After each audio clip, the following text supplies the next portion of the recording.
Hey everyone, welcome to a demo of MSP Overwatch. My name is Jason Rorie. I'm the founder and CEO of Triad InfoSec, the creator of MSP Overwatch. So we are logged here into the MSP Overwatch portal. Once you're logged in, you're presented with kind of a time snapshot of your progress. You will see that there are total of 58 controls. There's 57 base controls within our system, and the 58th is actually a custom control that I'll show you in a few minutes. So for this demo account, we have submitted answers to 16 of the 58 controls, leaving us 42 controls left. So with the bulk of the work being in controls, let's take a look at that. So you will see here in the drop down there are 15 categories that encompass administrative, technical, and physical controls. We have the 16th control or category, which is custom. So any one of these you can drill down into to see the specific number of controls associated with any given category.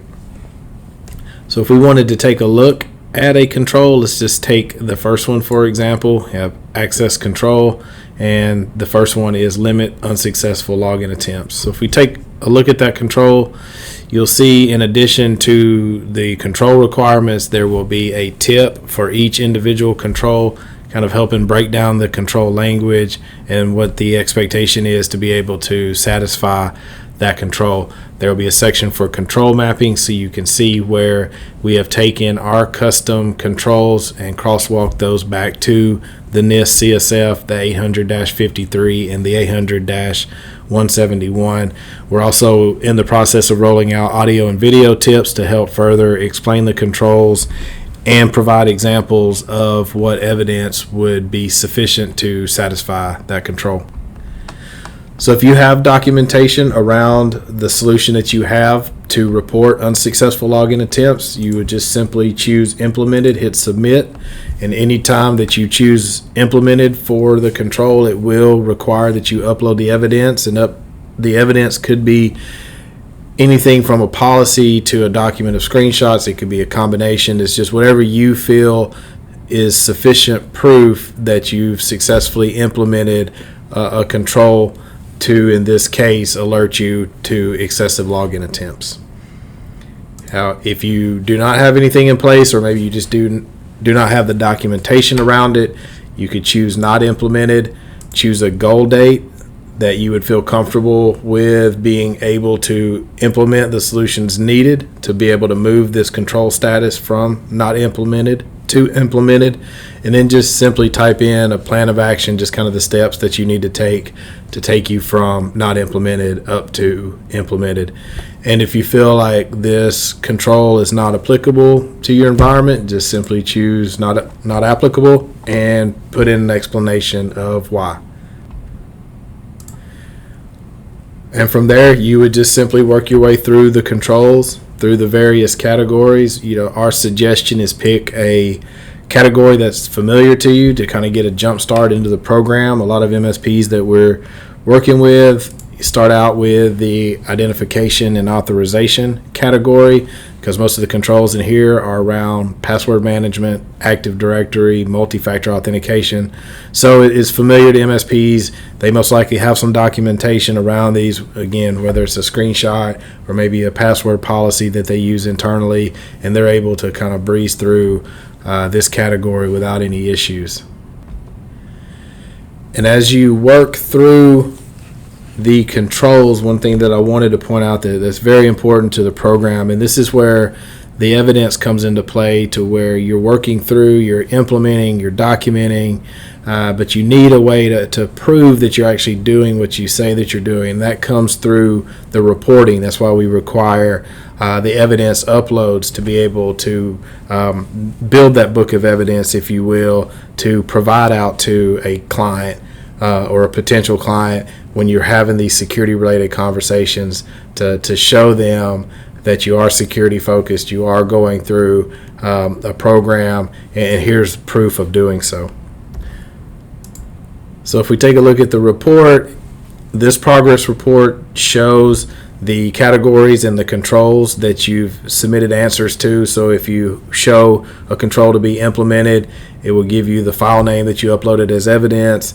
If you have the control marked as not implemented, it will show you that goal date that you set along with the plan of action to move that control up to an implemented state. So again, this report is very critical to have that competitive advantage, over your competition. If you're taking this report plus the other evidence that you're able to build through the program with copies of policies, copies of procedures, you can really gain that competitive advantage over your competition, because they're not doing this, and it's almost guaranteed if they were asked to prove what they're doing for security, they're not going to be able to.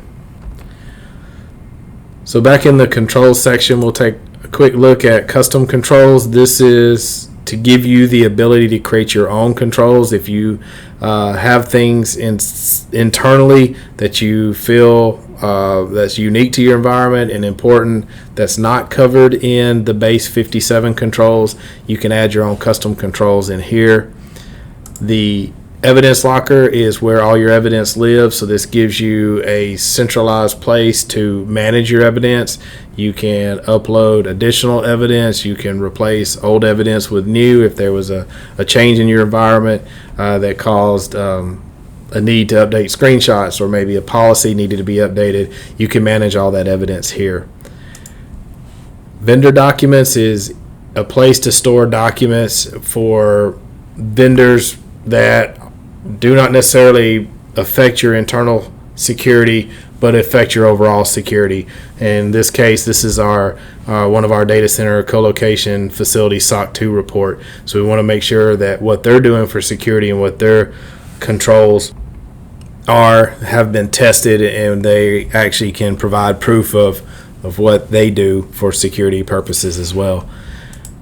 Miscellaneous documents is kind of that catch-all. So if there's other documents that you want to upload into the system to have at your fingertips that are related to security, this is a great place to store those.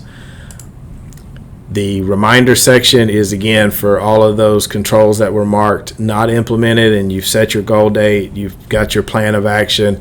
So this is a quick, easy, single pane of glass to see those controls that you're currently working on. The system will send you a friendly reminder 30 days and 1 day out from this goal date, just to remind you to go into the system, upload your progress, get that control moved up from not implemented to an implemented state. In settings, typical settings, change your password, enable two-factor authentication, manage your subscription, all that can be done from here. So the implementation assistance is one of those key things that makes us different from other solutions in the channel. One is that we take this approach vendor neutral. So we don't promote any single vendor for any single control within our platform. We want to work with you guys, the MSP, to do your own due diligence and find that vendor that best meets your objectives, your budget, your security stack, without any type of outside influence. And we, again, will help you with really anything needed to get you through this program. If you're working through and you stumble up on something that you're having issues with understanding or implementing, we're here to help. That could be policy writing. That could be, again, finding vendors. It could be implementing the solutions from those vendors, and ultimately documenting and providing the proper evidence that you've implemented something that satisfies the controls for any given category. So this policy example is very beneficial for MSPs who are not familiar with writing policies. We wanted to put this in just to have a quick reference point on what a proper policy looks like, what the structure should be, what some of the content it kind of looks like, and then it can be adjusted or tweaked to meet the internal environment accordingly. And now let's talk a little bit about the badge certification process. So once you get through the program and you've implemented 57 of the 57 controls, or maybe there's a couple that you've marked not applicable, what you'll do is put a request in to have all your evidence reviewed by our advisory board. If all the evidence meets or exceeds industry standards when it comes to security program evidence and controls, then you are issued a audit letter from our advisory board that's good for a year after the certification is issued. And it's just another way, again, to have that competitive advantage, to have that audit letter to show potential clients, compliance, vendors, current clients, just whoever you're having those conversations with, that you've went above and beyond. You've built this program, you've had it audited, your processes again exceed industry standards, and you've been certified by a third party. That could go again a long way with current client retention, potential client sales processes, and just overall growth of your MSP. So to kind of wrap up, again, we're here to help you as the MSPs. We want to assist you in building and documenting a security program, give you the ability to lower your risk profile as an MSP. As a small business, we want to help you extend that layer of security out to your clients and give you that competitive edge with growth and your sales processes, to be able to show how active you are in progressing and keeping up with security as it stands today. So if you want to learn more, please feel free to reach out to us. We can do a one-on-one demo, go much deeper into the platform. I'd love to do it. Reach out to us, MSPOverwatch.com. I hope to hear from you guys soon. Thank you so much.